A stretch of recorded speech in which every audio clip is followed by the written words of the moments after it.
It comes from the soul, it comes from the heart, it has to have, there it is, I fucking kill it.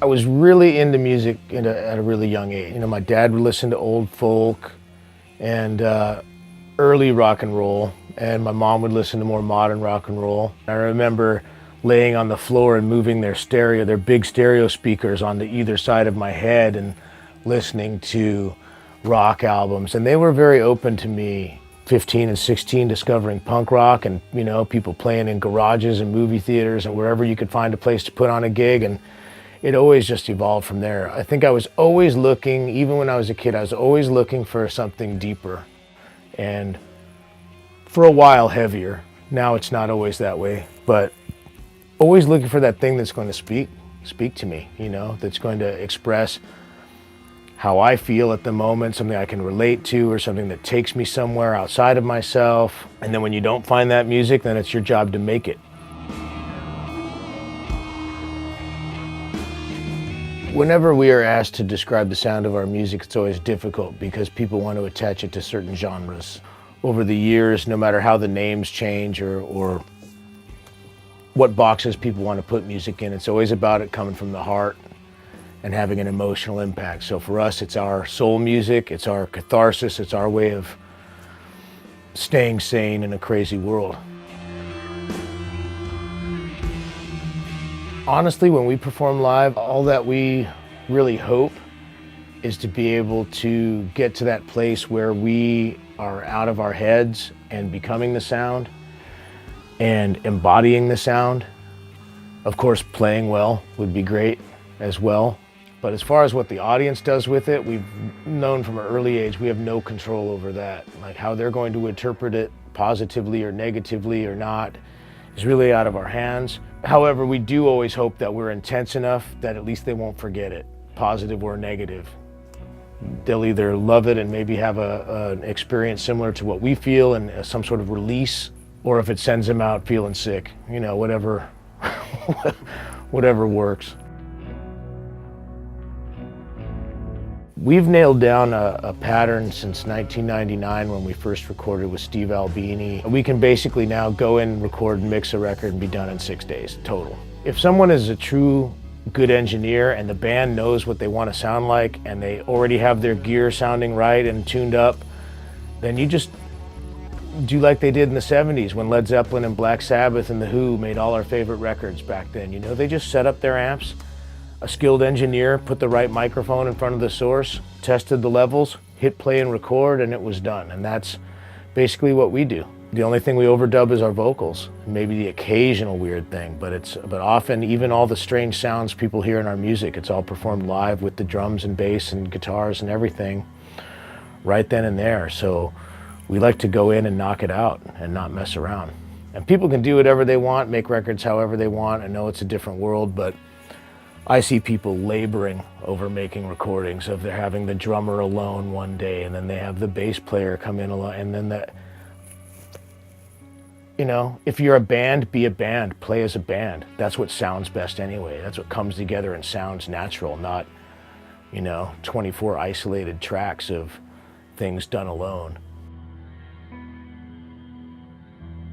We've had so many great moments recording because every time you make a record, that's the most evolved expression that you're able to make at that point in time in your life. It's that, at least for us. For us, it's always that moment is the best that we could possibly do at that time in our lives. And we've given it 100%. And to hear that back over the playback on the final mix in the recording studio right off the tape is always incredible, always incredible. And so most recently, that was Fires Within Fires, our last record. And the next great moment will be when we hear the playback of whatever the next one turns out to be. So, and that's the way we want it. Always look into the future, that our best moments are still yet to come.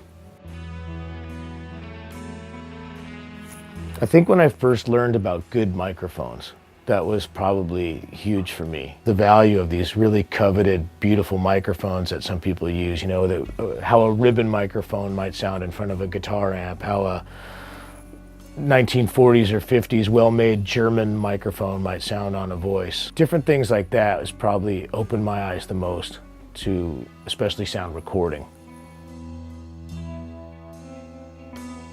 I often listen to music on the go just because I'm super busy, and so it'll be on a shitty stereo in the car. But at home I have specific stereos.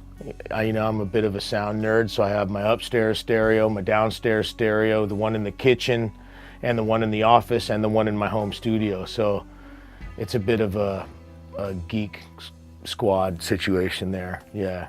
I'm a headphone fan. I have many pairs of headphones.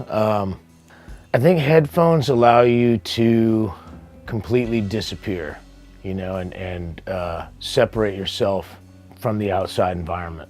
You know, it becomes way more intimate with the music. Especially when analyzing music, you know, making my own music, I like to listen on headphones and various sets of speakers just for a different perspective on what it sounds like. And of course, headphones are the best for stereo panning, crazy psychedelic effects because, yeah, and you feel it. I think our music lends itself to both, recorded and live, and you get different things out of both. I mean, we basically record live as a band, so the music is basically the same. Just in the studio, we're a bit more reserved physically. Obviously, we're not, you know, physically going for it. And we're trying to lay it down clean and not make mistakes. Whereas live, it's just a little bit more primal, more visceral. It's more about the sweat and the blood than about playing perfect. My own preference is definitely also for both. I love to listen to albums. I love to listen to well-recorded, nice-sounding albums. But I like to see how bands implement it live and how they change it and how it becomes something else. And I like to see when people mean it, when it's real. You know, you can tell when people are putting on a performance and people are performers, or if people are truly expressing something deep.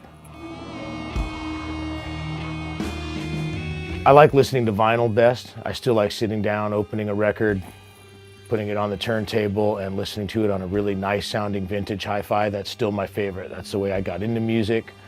I remember my parents turning me on to music that way. I'm not a complete snob and I don't think vinyl always necessarily sounds better. Bad sounding digital is pretty bad, but a 24-bit file of a beautiful analog master tape sounds fucking incredible through the right system. I don't know if I understand why there's a vinyl renaissance. I mean, I don't know why the younger generation is getting into it.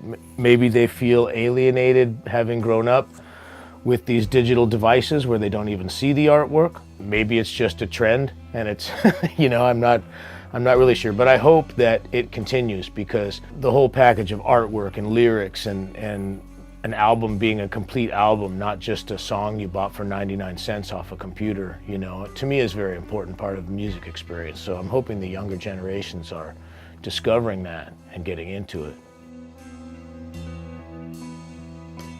We've just spent the last few days with the young Brazilian band, these young guys in their young 20s from Brazil who don't have any money to go and record and just do primitive recordings of their totally bizarre, heavy psychedelic music. And it's perfect just the way it is. It's not overproduced. It's because they feel it and you can tell they feel it and it means something and it moves me. But do I like, you know, listening to Radiohead, OK Computer, where you can just hear the grinding tape of the Echoplex getting slowed down at the end of the track, you know? Stuff like that is always great. Even back to those early Zeppelin records, they sound so freaking incredible. You sound like you're right there behind John Bonham's drum kit. I'm a fan of all of it. You know, primitive hi-fi, as long as it's captured well and makes me feel something.